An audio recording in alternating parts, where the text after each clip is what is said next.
प्रयास किया जा रहा है।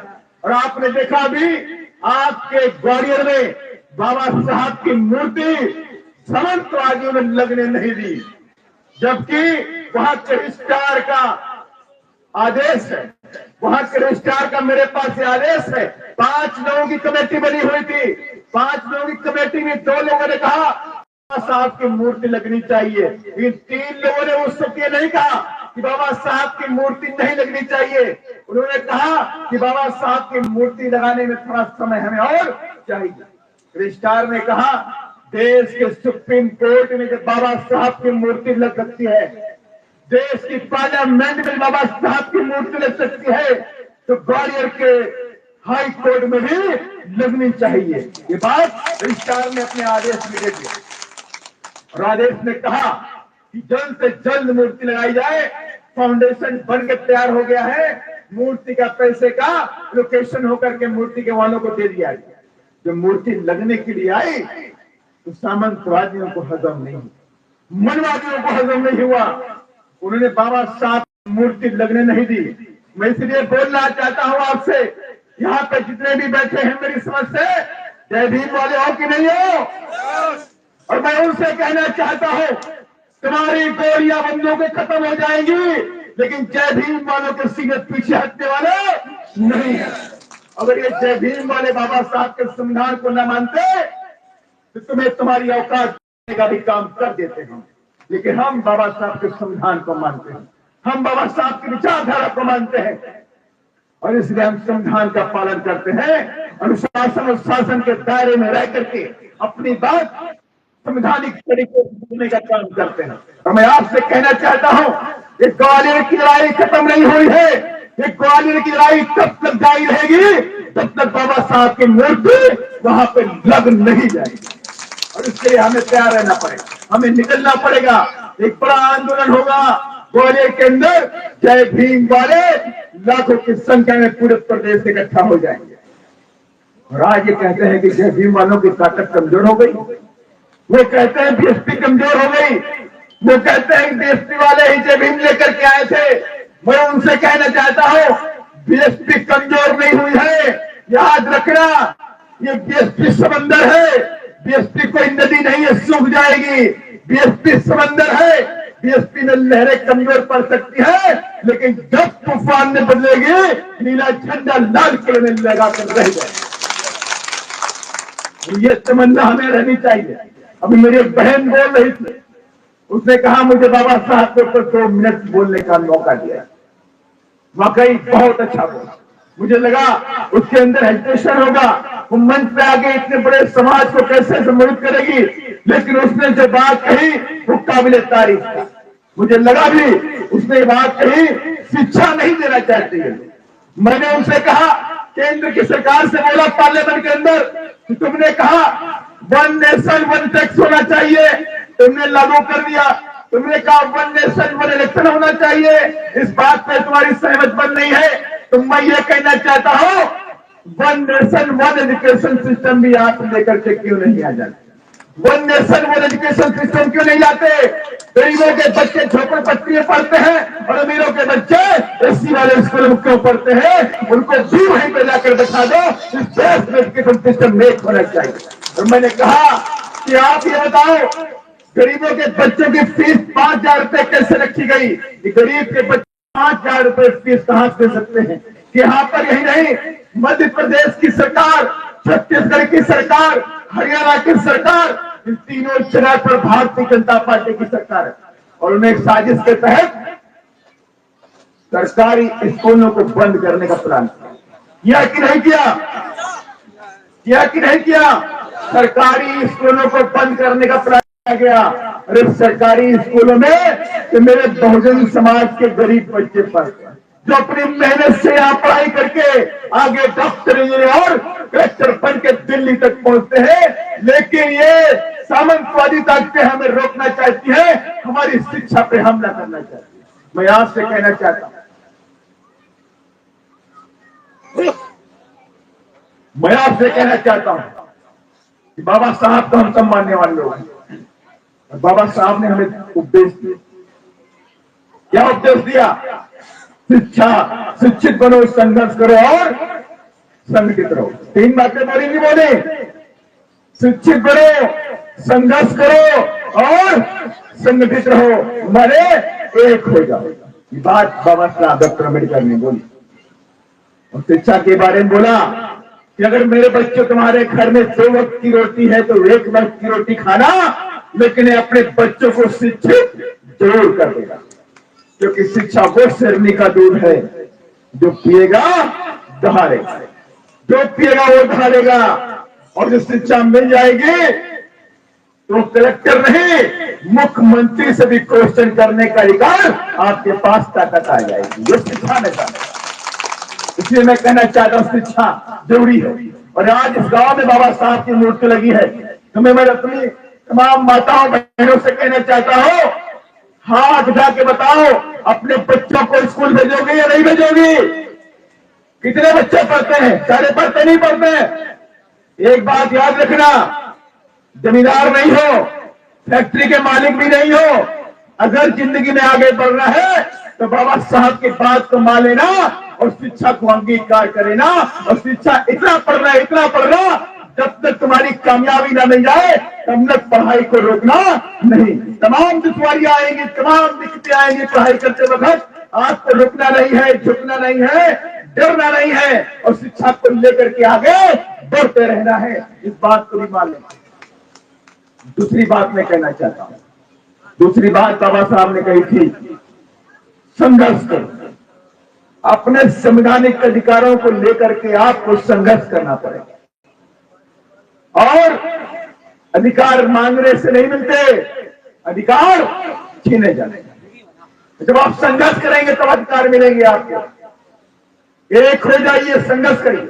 और तीसरी बात कही, संगठित रहो। मेरे बहुजन समाज के लोगों, अगर आप चाहते हो इस देश पे राज करना, आप चाहते हो कि आपकी गुलामी इस देश से खत्म हो जाए, आपकी बेरोजगारी खत्म हो जाए, आपकी बेचारगी खत्म हो जाए, आपकी गरीबी खत्म हो जाए, तो आपको एक होकर के इस देश की सत्ता पर राज करना होगा। ये बात बाबा साहब डॉक्टर अम्बेडकर ने कही। और आपने बाबा साहब की मूर्ति लगाई, और बाबा साहब की मूर्ति में 2 बातें खास हैं। हर मूर्ति में 2 बातें खास हैं। बाएं हाथ में बाबा साहब के संविधान और दाहिने हाथ बाबा साहब की उंगलियों का इशारा है कि नहीं है? और बाबा साहब ने कहा, मेरे बच्चों, जब तक तुम्हारे शरीर में खून का आखिरी कतरा है तब तक तुम्हें अपने संविधान की रक्षा करनी पड़ेगी। कहा, जब तक संविधान जिंदा है तब तक डॉक्टर अम्बेडकर भी आप सबके बीच में हमेशा जिंदा रहे। और दूसरी बात बाबा साहब ने कही कि पावर फॉर योर एमेंसिपेशन, कहो शक्ति के मंदिर पे कब्जा कर लो अपने उत्थान के लिए। वो शक्ति का मंदिर कौन है? शक्ति का मंदिर पार्लियामेंट, लोकसभा, राज्यसभा, जिसे शक्ति का मंदिर कहते हैं। उससे बड़ी शक्ति किसी मंदिर में नहीं, किसी भी मंदिर में उससे बड़ी शक्ति नहीं है। अगर उससे बड़ी शक्ति होती तो जो बाबा भंडारी घंटा बजाते हैं वो राज्यसभा लोकसभा में क्यों जाते, वो मुख्यमंत्री क्यों बन जाते? अगर शक्ति मंदिरों में होती। माइक थोड़ा माइक में कर रहा है, आवाज कम करो, इसकी बैटरी कम करो। अगर उनके वहां मठों में ताकत होती तो मंत्री मुख्यमंत्री नहीं बनते। वो उन्हें मालूम है ताकत वहां नहीं है, ताकत संविधान के अंदर है, ताकत लोकसभा में और विधानसभा के अंदर। और हमें ये बात नहीं समझ में आती, हमें ये बात समझ नहीं आ रही। वो दिनों से 75 सालों से बात हम सब आपको समझाने का प्रयास करें। मान्य कांशीराम साहब ने पूरा जीवन आपको समझाने में लगा दिया, इसी बात को समझाने में लगा दिया। मान्या बहन ने पूरे जीवन संघर्ष करके आपको यही बात बताने और समझाने में लगा दिया। एक ही बात समझाई कि ये वोट हमारा, राज तुम्हारा, नहीं चलेगा, नहीं चलेगा। इसी बात को बताया कि वोट हमारा होता है, राज उनका होता है। ये बात तुम्हारे भेजे में नहीं आ रही। मैं उनसे कहना चाहता हूं इस बात को याद रखिए, जो लोग तुम्हारे बाबा साहब की मूर्ति से नफरत करते हैं कि नहीं करते हैं? करते हैं नहीं करते हैं? आपने इसका जीता जागता उदाहरण देख लिया। ग्वालियर के अंदर तमाम लोगों ने बाबा साहब की मूर्ति का विरोध किया, बाबा साहब की मूर्ति नहीं लगनी चाहिए।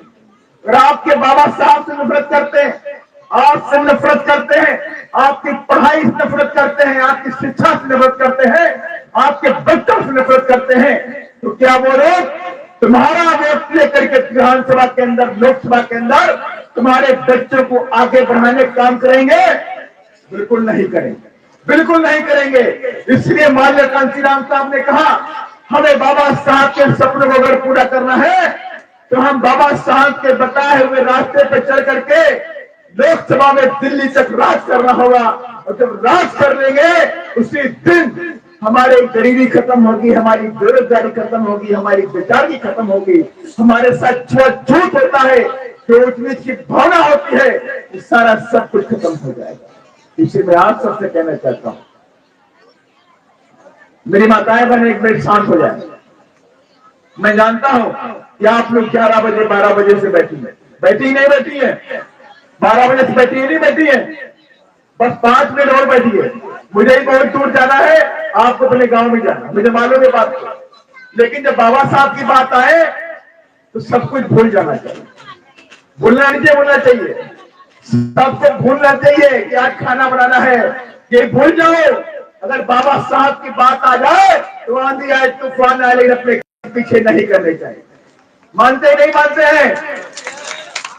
जब बाबा साहब की इतनी अच्छी मूर्ति आपने लगाई, इतना अच्छा प्रांगण किया, इतना अच्छा सब कुछ बनाया, तो 10 मिनट और रुकना चाहिए। मैं अपनी बात को जल्दी खत्म करूंगा क्योंकि मुझे ही भोपाल जाना है, बहुत दूर भोपाल यहाँ से, पहुंचते पहुंचते 11 बज जाएगा। मैं कहना चाहता हूँ, अभी बहन दीपा भारती, उन्होंने गाना गाया कि नीला झंडा किसान में कोई कमी नहीं आनी थी, झुकना नहीं चाहिए। कहा कि नहीं कहा? ये नीला झंडा है, हाथी निशान मात्र पार्टी नहीं है, ये नीला झंडा हाथी निशान हमारा मान और सम्मान है और हमारा स्वाभिमान है। और ये कमजोर हो गए तो बहुजन समाज कमजोर हो गया, और इसीलिए हम सबको अपने नीले झंडे को, हाथी निशान को कमजोर नहीं होने देना। इसकी ताकत हमेशा, इसका मान सम्मान इसका हमेशा बनाए रखना है। और इस बार हमने चुनाव, मैं आपको बोलना चाहता हूं, थोड़ा सा चुनाव के बारे में बात करूंगा।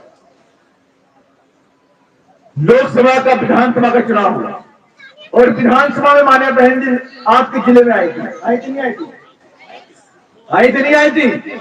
मुंगावली में मान्य बहन जी आपके जिले में आई। कितने लोग गए थे बहन जी को देखने के लिए? बहुत लोग गए थे भाई, यहाँ से गए नहीं गए? तो बहन जी ने क्या बोला था? ने कहा बहुजन समाज के लोगों का जब हित है तो मात्र बहुजन समाज पार्टी में है और किसी पार्टी में बहुजन समाज का हित नहीं है। और इसलिए मैं कह रहा हूं, अगर आप पूरे प्रदेश के अंदर देखिए, किसी बच्ची के साथ बलात्कार, उसकी हत्या होती है, मेरे नौजवान भाई के साथ उसकी हत्या, मौत की जाती है, कहीं भी एट्रोसिटी घटनाएं होती हैं, मेरे बहुजन समाज के ऊपर कोई अत्याचार होता है तो कांग्रेस बीजेपी के लोग नहीं आते हैं। कौन आता है? बहुजन समाज पार्टी के सिपाही सबसे पहले आपके बीच में पहुंचने का काम करते कि नहीं करते? अगर बाबा साहब के सम्मान में कोई गुस्ताखी की गई तो कांग्रेस बीजेपी नहीं आती है, सबसे पहले आती है तो बहुजन समाज पार्टी आपके बीच, क्योंकि ये हम एक परिवार है। बहुजन समाज पार्टी पार्टी नहीं है, ये मिशन मूवमेंट का आंदोलन है। बहुजन समाज हमारा एक परिवार है। अगर आपके साथ में कहीं दूसरे प्रदेश में कोई घटना घटती है तो आप किसी और को फोन नहीं करते हो, आप अपने प्रदेश अध्यक्ष को फोन करते हो कि साहब तेलंगाना के अंदर, बेंगलोर के अंदर, मुंबई के अंदर हमारे भाई के साथ में घटना घट गई है, आप वहां तुरंत देख लो। यहाँ का प्रदेश अध्यक्ष तुरंत वहां के लोगों को फोन करता है और जो भी हमारा भाई बंधु वहां मुसीबत में होता है तुरंत उसको सहायता देने का काम करते हैं, क्योंकि बहुजन समाज पार्टी बात में परिवार पहले है कि नहीं है? परिवार पहले। और इसलिए मैं आपसे कहना चाहता हूं कि आने जब पीछे चुनाव हुआ तो पीछे चुनाव में लोकसभा के अंदर मैं 2 बातों में बताना चाहता हूं। कि तमाम पार्टियां आपको कमजोर करने में लगी हुई है। वो चाहती है कि नीला झंडा हाथी निशान ये कमजोर बढ़ जाए। चुनाव चल रहा था लोकसभा के अंदर, छतरपुर की सीट थी। छतरपुर में कांग्रेस का प्रत्याशी और समाजवादी पार्टी का प्रत्याशी था। वहां कांग्रेस का अलायंस था, वहां समाजवादी पार्टी के प्रत्याशी ने अपना पर्चा विड्रॉ कर लिया। लेकिन वहां दो प्रत्याशी आमने सामने थे, बहुजन समाज पार्टी और भारतीय जनता पार्टी का प्रत्याशी आमने सामने था। आमने सामने लड़ाई हो रही थी। तमाम दबाव बनाया गया कि बीएसपी का प्रत्याशी अपना पर्चा वापस कर ले, लेकिन बीएसपी के प्रत्याशी ने अपना पर्चा वापस नहीं किया। अब कांग्रेस को डर लगा कि बीएसपी का प्रत्याशी आमने सामने है, कहीं ऐसा ना हो कि बहुजन समाज पार्टी भी चुनाव जीत जाए और बीजेपी का प्रत्याशी चुनाव हार जाए। तो इसलिए कांग्रेस ने वहां पर क्या बोला कि नोटा में वोट डालो, बीएसपी को हरा दो। बोला कि नहीं बोला? तमाम मेरे पार्टी के जिम्मेदार साथी बैठे हुए। कहा नोटा में वोट डालो, माने कि उनको बीजेपी को हराना नहीं कहा, उन्होंने बीएसपी को रोकने में पूरी ताकत लगा दी, बीजेपी को हराने में कोई ताकत नहीं लगाई। क्या बोला? नोटा में वोट डालो। ऐसा ही सेम प्रकरण इंदौर के अंदर हुआ। इंदौर में हमारा प्रत्याशी बीएसपी का संजय सोलंकी था, कांग्रेस के प्रत्याशी ने पर्चा विड्रॉ कर लिया। आमने सामने बीजेपी और बीएसपी हो गई, लेकिन कांग्रेस ने रात में रैली निकाली और कहा नोटा में वोट डाल दो, नोटा में वोट डाल। क्या गजब बात है, क्या गजब बात है। माने बीएसपी को रोकना है। कांग्रेस कभी नहीं चाहते बीएसपी आगे बढ़े, इसलिए हर हालत में चुनाव में पैसा बांटती है, साड़ी बांटती है, फायदे बांटती है, शराब बांटती है, मुर्गा बांटती है, बांटती नहीं बांटती है, सारे काम करते हैं। लेकिन मकसद मात्र एक होता है कि हम हमारा वोट लेकर के वो सत्ता की कुर्सी पे बैठ जाए, और वो सत्ता की कुर्सी पे बैठ जाएंगे, वो हमारे काम नहीं करेंगे। बीजेपी लंबे अरसे से प्रदेश के अंदर कर रही है, प्रदेश में सत्ता में है, लेकिन बहुजन समाज के लिए कोई काम नहीं करती। अगर करती होती तो बीएसपी पूरी ताकत में, बीएसपी आज उनके लिए लड़ाई लड़ रही है तो हमें लड़ाई लड़ने की जरूरत नहीं पड़ती। अगर बीजेपी ने बहुजन समाज को आज तक 27% रिजर्वेशन दिया, क्या ओबीसी को 27% रिजर्वेशन मिला मध्य प्रदेश के अंदर? माने कि 52% की आबादी ओबीसी की, लेकिन 27% रिजर्वेशन आपको नहीं मिल रहा। ये हालात है मध्य प्रदेश के। आए दिन दलित आदिवासियों के साथ में अत्याचार, हत्या की घटनाएं आपको डेली दिखाई पड़े।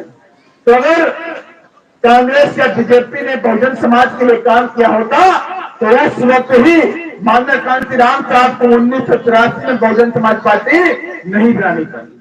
माननीय कांशीराम साहब ने 1984 में बहुजन समाज पार्टी बनाई तो मात्र अपने बहुजन समाज के लिए बनाई, और बाबा साहब के सपनों को पूरा करने के लिए बहुजन समाज पार्टी बनाई, और कहा ये बहुजन समाज पार्टी मेरे बहुजन समाज के लिए हथियार के लिए काम करेगी, उनके मान सम्मान के लिए काम करेगी। और तब से लेके आज तक पूरे देश के अंदर बहुजन समाज पार्टी अपने बहुजन समाज के हक अधिकार की लड़ाई लड़ने का काम करती है। रोड से लेकर संसद तक उठाने की बात करती है। मैं इसलिए मैं आपसे कहना चाहता हूं कि किसी के चक्कर में नहीं पड़ना है। खास तौर पर मेरी माताएं बहनें ध्यान दीजिए, आने वाले चुनाव में, पिछले चुनाव में बीएसपी ने पूरी ताकत के साथ में मध्य प्रदेश का चुनाव लड़ा और हम 10 सीटों पर नंबर 2 पर आए। बहुत कम सीट नंबर से हम हार गए, लेकिन हमने हिम्मत नहीं हारी है, हमने हौसला नहीं हारा है। हम सीटें हार गए, लेकिन हमने फिर से तय कर लिया कि आने वाले चुनाव में बहुजन समाज पार्टी 10 नहीं कम से कम 50 सीटें जीत करके भोपाल में जाने का काम। तब से लेके मेरी पूरी टीम जाबाजी के साथ में लगी है। गांव गांव में जा रहे हैं, मीटिंगें कर रहे हैं, कहीं भी कोई आंदोलन होता है उस आंदोलन को बड़ा करते हैं। आपने देखा भी ये अत्याचार की बात आई, जय भीम वालों पे जो बात आई तो सबसे पहले बीएसपी ने लाखों कार्यकर्ताओं के साथ में मुरैना को घेरने का काम किया था। याद है कि नहीं याद है?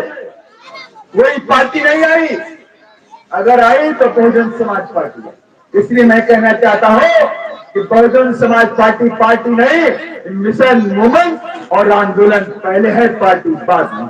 यहाँ एक एक कार्यकर्ता इस मिशन मूवमेंट आंदोलन का सिपाही है, और सिपाही का काम होता है जंग को जीतना या अपने आप को कुर्बान कर देना। और हमने भी ठान लिया है कि आने वाले चुनाव में बहुजन समाज पार्टी अपने दम पर यहाँ सत्ता पे काबिज हो करके रहेगी। रोक सको तो रोक नहीं पाओगे। हमारे हौसले कमजोर नहीं है, हमारी ताकत कमजोर नहीं है, हमारा दिमाग कमजोर नहीं है।